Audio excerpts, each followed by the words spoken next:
Hello friends, welcome to my YouTube channel. ये जो paper है टीचिंग एप्टीट्यूड का 1000 प्लस क्वेश्चंस के सीरीज़ को कंटिन्यू करते हुए ये हम लोगों का 10वां क्लास है। इससे पहले जो है 9 क्लासेस हो चुकी हैं। अगर आप लोगों ने अभी तक नहीं देखा है तो आप लोग देख लीजिएगा। लगभग हम लोगों ने 175 क्वेश्चंस इंपॉर्टेंट क्वेश्चंस किए हैं। आज मोस्ट इम्पॉर्टेंट 10 इम्पॉर्टेंट क्वेश्चंस करेंगे। ये जो है इसी तरह के एग्ज़ाम में पूछा जाता है, टीचिंग एप्टीट्यूड के एग्ज़ाम में, यानी कि बीएड एंट्रांस एग्ज़ाम में। तो आप इन क्लासेस को कर लीजिएगा। 9 क्लासेस हैं। आपको इसी चैनल पर प्लेलिस्ट मिल जाएगा, उस प्लेलिस्ट पर सीरीज़ वाइज है, तो आप वहाँ पर देख लीजिएगा। और आज हम लोग अभी 10 क्वेश्चन करेंगे। ये सारे के सारे क्वेश्चंस जो हैं इम्पॉर्टेंट है, बाइलिंगुअल चलेंगे। और मैं जहाँ पर लगेगा कि इसे एक्सप्लेन करना चाहिए वहाँ पर मैं आपको एक्सप्लेन करके बताऊँगी। तो चलिए फिर इस क्लास को स्टार्ट करते हैं। तो देखिए यहाँ पर पहला क्वेश्चन है, शिक्षण की सबसे उत्तम विधि निम्नलिखित में से कौन सी है? यानी कि बेस्ट मेथड ऑफ टीचिंग, सबसे उत्तम विधि, बेस्ट मेथड ऑफ टीचिंग कौन कौन सा होता है? तो इसमें देखिए ऑप्शन ए है भाषण विधि, ऑप्शन बी है पाठ्यक्रम विधि, ऑप्शन सी है प्रोजेक्ट विधि, ऑप्शन डी है पर्यटन विधि। तो देखिए बेस्ट मेथड ऑफ टीचिंग के लिए जो है यहाँ पे प्रोजेक्ट विधि, यानी प्रोजेक्ट विधि जो है ये जो बेस्ट मेथड हो जाएगा टीचिंग में। तो ऑप्शन सी इसका करेक्ट आंसर होगा। दूसरा नंबर क्वेश्चन है, एक अच्छे शिक्षक को शिक्षण विधियों का ज्ञान अवश्य होना चाहिए क्योंकि देखिए एक अच्छे जो गुड टीचर होते हैं ना, वो शिक्षण विधियों को यानी कि टीचिंग मेथड का ज्ञान होना चाहिए क्योंकि जो है एक अच्छे टीचर को जो है टीचिंग मेथड का ज्ञान होना चाहिए। तो ऑप्शन ए देखिए, इससे शिक्षण अधिक प्रभावशाली हो सकता है। ऑप्शन बी है, इससे शिक्षण कार्य जल्दी संपन्न किया जा सकता है।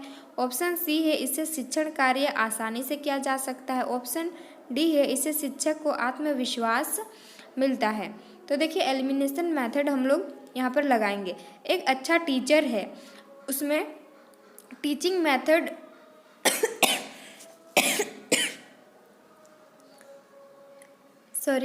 तो उसमें टीचिंग मेथड का ज्ञान किस तरह से होना चाहिए? तो ऑप्शन ए इसका करेक्ट आंसर होगा। इससे शिक्षण अधिक प्रभावशाली हो जाता है, यानी कि टीचिंग मोर इफ़ेक्टिव होता है। देखिए टीचिंग इफ़ेक्टिव होगा तभी ना स्टूडेंट्स उसको जल्दी से क्या करता है, गेन करेगा, उस नॉलेज को लेगा। तो टीचिंग हमेशा कैसा होना चाहिए, जो है अधिक प्रभावशाली, इट मीन्स कि मोर इफ़ेक्टिव होना चाहिए। ये जो है टीचिंग का मैं आपको देखिए टीचिंग एप्टीट्यूड का थ्योरी क्लास कराई हूँ, उसमें हम लोग का फर्स्ट क्लास ही है जो कि मीनिंग ऑफ टीचिंग है। उसमें क्या है कि ये जो मोर इफ़ेक्टिव है ना, ये उसका टीचिंग जो है, टीचिंग का जो मीनिंग है उसका डेफिनेशन ही होता है कि आप जो भी सब्जेक्ट पढ़ा रहे हैं वो कैसा होना चाहिए, प्रभावशाली, इट मीन्स कि यहाँ पर मोर इफ़ेक्टिव होना चाहिए। तो ये उसका कैरेक्टर हो जाएगा। ठीक है, तीसरा नंबर क्वेश्चन देखेंगे, शिक्षक का प्रमुख कार्य क्या है? Main function of teacher. देखिए शिक्षक का प्रमुख कार्य क्या है? ऑप्शन ए है पाठ्य सहगामी क्रियाओं का आयोजन, यानी कि ऑर्गेनाइजिंग को करिकुलर एक्टिविटीज। बाइलिंगुअल में चलेगा। आप लोग को हिंदी में मतलब बहुत किसी को हिंदी जो होता है ना वो समझ में नहीं आता है कुछ कुछ शब्द, तो वो चीज़ हम इंग्लिश में आसानी से समझ जाते हैं। ऑप्शन बी है छात्र अधिगम को प्रोत्साहित व निर्देशित करना। ऑप्शन सी है कक्षा में कड़ा अनुशासन बनाए रखना। ऑप्शन डी है प्रधानाचार्य से मधुर संबंध बनाए रखना। देखिए छात्र अधिगम को प्रोत्साहित व निर्देशित करना, यानी कि एनकरेज एंड गाइड स्टूडेंट। तो हाँ, ये चीज़ हम कर सकते हैं। कक्षा में कड़ा अनुशासन बनाए रखना, ये नहीं, हम लोग को जो है स्ट्रिक्ट डिसिप्लिन नहीं करना है क्लासरूम में। प्रधानाचार्य से मधुर संबंध बनाए रखना, गुड रिलेशंस विद प्रिंसिपल, ये भी नहीं होगा। इसका जो करेक्ट आंसर होगा वो कौन सा होगा? देखिए ऑप्शन बी, यानी कि एनकरेज एंड गाइड स्टूडेंट। ठीक है, ये इसका अप्रोप्रिएट आंसर होगा यहाँ पर।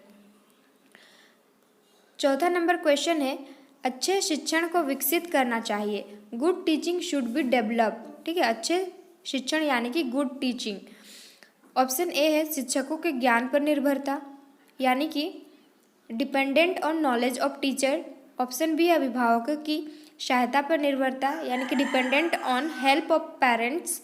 ऑप्शन सी है अपने स्वयं के अध्ययन पर निर्भरता, reliance on one's own study. Option D है डिपेंडेंट ऑन करिकुलम। ठीक है, तो इसका देखिए अच्छे शिक्षण को विकसित करना चाहिए तो reliance on one's own study, मतलब अपने आप पर सेल्फ कॉन्फिडेंस भी होना चाहिए। ठीक है, निर्भरता यानी कि सेल्फ डिपेंडेंट होना चाहिए जिस चीज़ को भी हम स्टडी कर रहे हैं। तो इसका जो करेक्ट आंसर होगा वो क्या होगा, अपने स्वयं के अध्ययन पर निर्भरता होगा। 5वां नंबर क्वेश्चन है, कक्षा अध्यापक के लिए आप निम्न में से किस विधि का प्रयोग करेंगे। कक्षा अध्यापक के लिए मतलब अध्यापन के लिए अगर आप पढ़ाते हैं तो उसमें आप कौन सा मेथड का यूज़ करेंगे। व्याख्यान यानी कि लेक्चरल जो एक्सप्लेन मेथड होता है, परिचर्चा, डिस्कशन। ऑप्शन सी है प्रश्नोत्तर यानी कि क्वेश्चन आंसर करना। ऑप्शन डी है डिक्टेशन। तो 5 नंबर का करेक्ट आंसर होगा प्रश्न उत्तर करेंगे। इससे क्या होता है कि बच्चों में जो इंटरेस्ट होता है ना वो और अधिक डेवलप होता है। तो इसका करेक्ट आंसर होगा ऑप्शन सी। 6 नंबर क्वेश्चन है, विद्यार्थियों की रुचि को बनाए रखने के लिए शिक्षिका को क्या करना चाहिए, यानी कि what should teacher do to maintaining the interest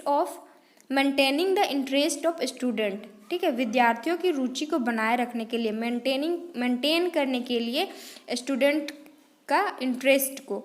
option A है श्यामपट्ट का उपयोग यानी कि यूज ऑफ ब्लैक बोर्ड।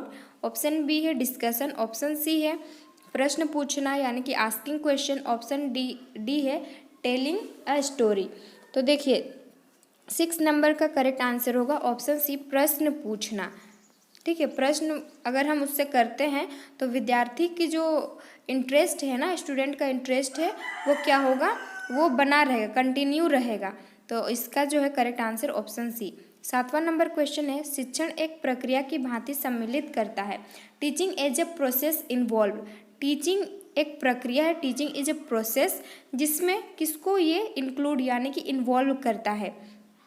तो यहाँ पर देखिए टीचिंग किसको इंक्लूड करता है, तो केवल विद्यार्थी यानी कि only student only. Option B है student and teacher. Option C है student teacher and mother. Option D है स्टूडेंट टीचर एंड सिलेबस। तो देखिए टीचिंग लर्निंग मेथड जो है ना, इसको मनोवैज्ञानिकों ने यानी कि साइकोलॉजिस्ट लोग जो हैं इन्हें कहा है ट्राइपोलर कहा है। यानी कि आप यहाँ पर समझ सकते हैं टीचिंग लर्निंग प्रोसेस में कौन कौन इन्वॉल्व हो सकता है। सबसे पहले तो टीचर, उसके बाद स्टूडेंट, ठीक है, उसके बाद जो है सिलेबस। ये 3 चीज़ जो है टीचिंग लर्निंग प्रोसेस में इन्वॉल्व होता है। देखिए अगर 2 टीचर होंगे तो टीचर के बीच में टीचिंग कभी होगा ही नहीं। सेम जानने वाले व्यक्ति के बीच में कभी भी जो है वो टीचिंग नहीं होता है। तो यहाँ पर जो है मोर नॉलेजेबल पर्सन और लेस नॉलेजेबल पर्सन के बीच में टीचिंग प्रोसेस होता है। तो यहाँ पर देखिए इसका करेक्ट आंसर होगा ऑप्शन डी, विद्यार्थी यानी कि स्टूडेंट होगा, टीचर होंगे और सिलेबस होगा, तभी जो है टीचिंग कंप्लीट माना जाएगा। तो इसका करेक्ट आंसर होगा डी। 8वां नंबर क्वेश्चन है, निम्नलिखित किस शिक्षण विधि को आप सबसे अच्छा मानते हैं। ऑप्शन ए है व्याख्यान। ऑप्शन बी है प्रश्नोत्तर। ऑप्शन सी है छात्र केंद्रित और ऑप्शन डी है उपयुक्त में से कोई नहीं। तो देखिए 8 नंबर का करेक्ट आंसर होगा ऑप्शन बी। तो देखिए यह शिक्षण विधि को आप सबसे अच्छा मानते हैं, प्रश्न उत्तर करेंगे। देखिए बच्चों को पूछेंगे तो उनको इंटरेस्ट डेवलप होगा, इसीलिए जो है इसका करेक्ट आंसर होगा ऑप्शन बी प्रश्न उत्तर विधि। और शिक्षण विधि जो है ये ना पूछा भी जाता है वो कैसा होना चाहिए, तो यहाँ पर जो है चाइल्ड सेंटर्ड भी होना चाहिए, लेकिन इससे ज़्यादा अप्रोप्रिएट आंसर होगा ऑप्शन बी प्रश्न उत्तर विधि, यानी कि जो है यहाँ पर होगा क्वेश्चन आंसर वाला होगा ऑप्शन बी। 9 नंबर क्वेश्चन है, अध्यापन व्यवसाय ही एक ऐसा व्यवसाय है जिसमें ऑप्शन ए है व्यक्ति सादगीपूर्ण जीवन व्यतीत करता है, यानी कि a person leads a simple life. Option B है आराम अधिक है। ऑप्शन सी है व्यक्ति आदर्शवादी है, यानी कि पर्सन बिकम एन आइडियल। और ऑप्शन डी है व्यक्ति अभिभावकों के साथ श्रेष्ठ संबंध बनाने में सक्षम है। तो 9 का करेक्ट आंसर होगा ऑप्शन ए, व्यक्ति जो है वो सादगीपूर्ण जीवन व्यतीत करता है, यानी कि a person leads a simple life होगा। 10 नंबर क्वेश्चन है, एक श्रेष्ठ अध्यापक वही है, यानी कि जो गुड टीचर कौन होते हैं। ऑप्शन ए है विद्यार्थियों में सर्वप्रिय है। ऑप्शन बी है अपने साथी अध्यापकों में प्रिय है। ऑप्शन सी है प्रधानाचार्य का प्रिय है। ऑप्शन डी है छात्रों के सर्वांगीण विकास में संलग्न रहता है। तो गुड टीचर का क्वालिटी क्या होना चाहिए, विद्यार्थियों का सर्वप्रिय ये नहीं होना चाहिए, मतलब होना चाहिए, इस क्वेश्चन में इसका अप्रोप्रिएट आंसर नहीं होगा। तो यहाँ पर गुड टीचर का क्वालिटी क्या होना चाहिए, वो छात्रों के सर्वांगीण विकास में संलग्न रहता है, यानी कि engage in all around development of the student, छात्रों के सर्वांगीण विकास के लिए वो क्या रहता है संलग्न रहता है। इसका करेक्ट आंसर होगा ऑप्शन डी।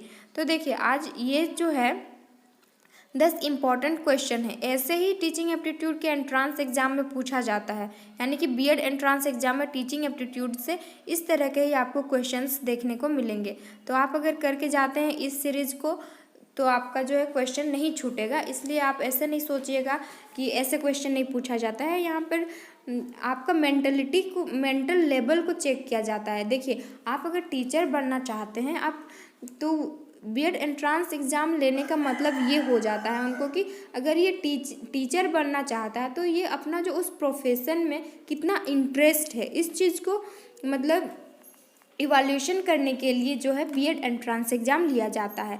तो हमें क्या है 100% अपना करके जाना है यहाँ से, ताकि अच्छे स्कोर आए और अच्छा कॉलेज में हमारा एडमिशन हो सके।